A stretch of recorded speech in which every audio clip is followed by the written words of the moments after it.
Okay, and here we are at the Minister of Foreign Affairs. So we are here, and okay, could you please introduce yourself? Yes, thank you. So, my name is Natapanu Nopakun. I'm Deputy Director General of the Information Department and Deputy Spokesperson of the Thai Foreign Ministry. Okay, and first thing first, let me ask you for permission for using video and also information that you give us to our research. Sure, yes. Thank you. So let's begin with the first question. Can you tell us a brief story of yourself and your life in Philippines, and how did you get there, how it is like, and how you decide to come back? Yes, well, I lived in the Philippines for a total of 7 years, around 1986 until 1993. It was because my father was a diplomat, a Thai diplomat as well, so he worked at the Thai embassy in Manila. So I was there for high school, and then, end of high school until my undergraduate degree. And I took political science in De La Salle University. It's one of the top universities in the Philippines. It's like July and Thammasat. It's they have exchange programs as well. Life there was very interesting for a young Thai person living in another ASEAN country. I was able to travel around Luzon, the northern island, but not beyond yet. And I made many friends. And of course, the curriculum I studied was in English. And then, so I continued my master's degree in the United States after that. So it was one of the best years of my life. Yeah. So why you decided to come back to Thailand? Yes, well, I was determined to work in the Thai Foreign Ministry as a diplomat. So after my graduate course in the United States, I came back to take the Foreign Service exam to become a diplomat, a civil servant. And so what is the most significant culture of the Philippines that different from Thailand? Yeah, it's very different actually. Filipinos, because of their history, they have certain cultures which are more westernized than Thai culture. They have an American kind of feel as well because they were a colony of the United States. Culture, of course, they're a kind of mixed Filipino indigenous with Malay culture. While ours, of course, is totally different. So some of their culture might be similar to those in Indonesia or Malaysia. And it's a mix of East and West actually in Filipino culture, with Eastern island culture and food, and then mixed with some Spanish culture integrated as well, because they were a colony of Spain for like 700 years. So it's a beautiful mix, I would say. They have Spanish sounding names, of course. Names of Filipinos are all Spanish sounding, but their looks, they look like Thai. And then the food, it's a kind of a mix, a little bit of Thai or Indonesian, but they're not as spicy as Thai food. And then I think they got this from the Spanish, that they enjoy singing music a lot as well. Yeah. So are they more similarity more than just food, and also like the ethnic of Filipino and Thai people? Yes, I think ethnically there are some similarities. I think in the past it was migration from Malaysia and Indonesia, and I think but with a mix of Spanish and American blood, some Filipinos don't look like Southeast Asians at all. Yeah. Right? Some look very like European, but then they're actually Filipino. So they call those people mestizos and mestizas. Mestizos are the male, and then mestiza is the female, meaning that Filipinos with Spanish blood or half Spanish blood in their bloodline. Yeah, so ethnically, kind of a mixture of races in the Philippines, but if they did not have any colonization in their history, I think they would look more like Indonesians. And here's come to the next question. Why is the unemployment rate it's kind of high in the Philippines? Yes, I think the Philippines has a very high population. I think like maybe in the 60s or 70s they were equal to us in Thailand. But then as the years went by, I think they're almost reaching like I think they're exceeded 100 plus million people already for their population. So I think birth control is a problem in the Philippines, and so is poverty.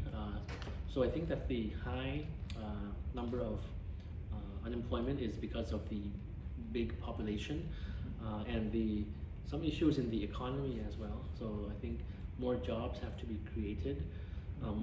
I think that's the reason why many Filipinos go overseas, outside the Philippines, outside their country to work abroad as overseas foreign workers, or OFW, which is kind of good because Filipinos speak better English than many people in ASEAN. So in many hospitality industries or hotels or secretaries or teachers, you can find Filipinos outside of the Philippines, aside from the singers and other professionals, engineers and everything. Okay, so SME Thailand Post revealed that the highest rate of workers from Asian country that legally join Thai workforce go to Filipinos. So what do you think the reason behind that? Why they choose Thailand to be the top destination? For Filipino workers Yes. coming, right? Yes. I think this is true in these recent years. In the past, it was opposite actually. In the past, it was more Thai people going to study and work in the Philippines. So now it's opposite. I think it's around 30,000 Filipinos in Thailand already. I think the reason is because we have a booming economy and a big tourism industry. So like for example, when tourists come to Thailand and Thai companies or restaurants or hotels, if they employ Filipinos, they have staff that can speak English very well, right? And who are hospitable as well. And with the boom in the Thai travel industry in the past years, I think that was a very good opportunity for Filipinos to come and work abroad, especially in Thailand as well. I think the language factor is very important. I think we benefit from them as well, in terms of having staff that are able to communicate well with foreign tourists coming to Thailand. So is there any factor that drive the decision to choose Thailand besides those factors that you have said before? I think it's because our countries are similar as well. I mean, Filipinos can enjoy living in Thailand, the culture, the atmosphere, the weather, the food, the people. I think it's kind of similar to what they find at home.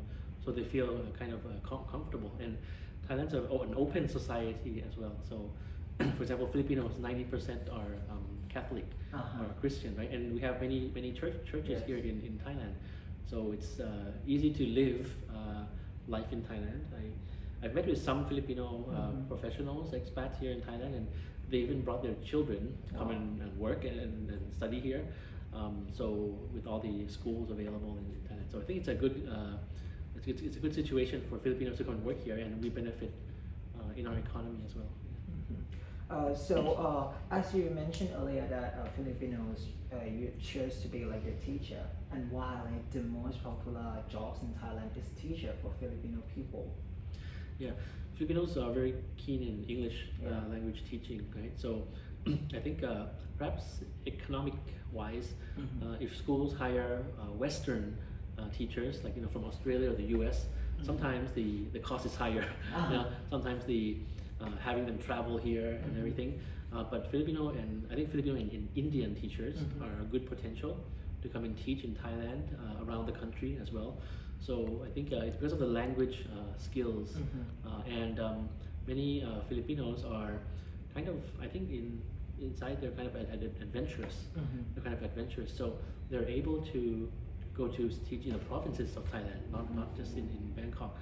So I've met like many people, Filipinos teaching in the northern provinces of Thailand, or even in government or provincial level schools. There are English teachers who are Filipino, what we call the Obajao schools in the provinces. So that's a very good opportunity for them. Okay, so besides teaching, do you like give us more information about what the job that Filipino chose to do in Thailand? Yes, many are hotel managers and staff. I saw some. I know some who are working restaurants, especially in restaurants where there are foreign tourists. I know that some Filipinos are nurses nurses in hospitals. So when hospitals have foreign patients, they send the Filipino nurses to talk and communicate. Okay, so those are some of the examples. So what do you think is the advantage of having Filipinos in Thai workforce? Yes, I think it fills the need for English speaking and international staff as well. For example, in hospitals, and of course in many companies or organizations, there are so many.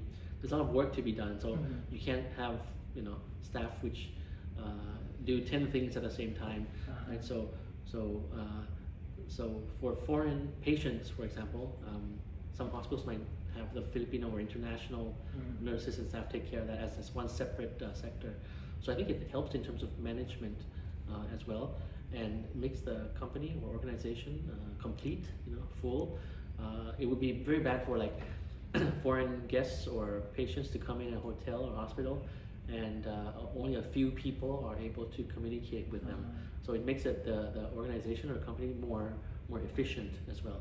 I think we benefit that in the general overall workforce of Thailand, to have what they call diversity in the workforce. Yeah. So as we know that there's many Filipinos working in Thailand, so are there any policy that support and help them?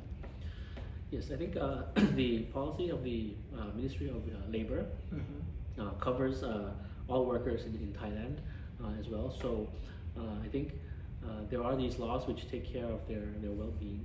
The universal health coverage, right? Which gives the health benefits and access to all persons in Thailand. So that, of course, includes also those in any legal status. If there is a illegal foreign worker, for example, that person can still avail of the universal health coverage in hospitals, the 30 baht scheme, right? Because it doesn't matter what status they are in. So I think things like these, they cover foreign nationals in Thai society as well. But of course, some foreign workers might have their own private health insurance, for example. So when companies hire Filipino like nurses, I think most likely they'll have like private insurance scheme for their health. So things like these take care of foreign workers in Thailand. Thailand's an open society, so many benefits which benefit Thai people also benefit the foreign nationals here as well.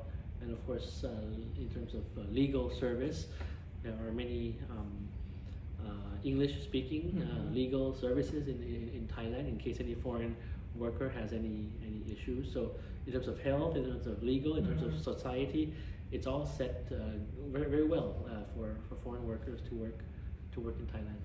Okay, and here comes to the last question. Like, when you have lived in Philippines before and compared to Thailand, so could you tell us like the difference of how you living there and here? Okay. Yes.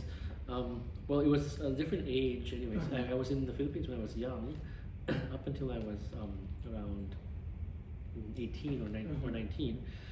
But living in both countries has been very the fun years of my life. The differences might be in that in Thai society there is more what do you call it, reserved kind of feel.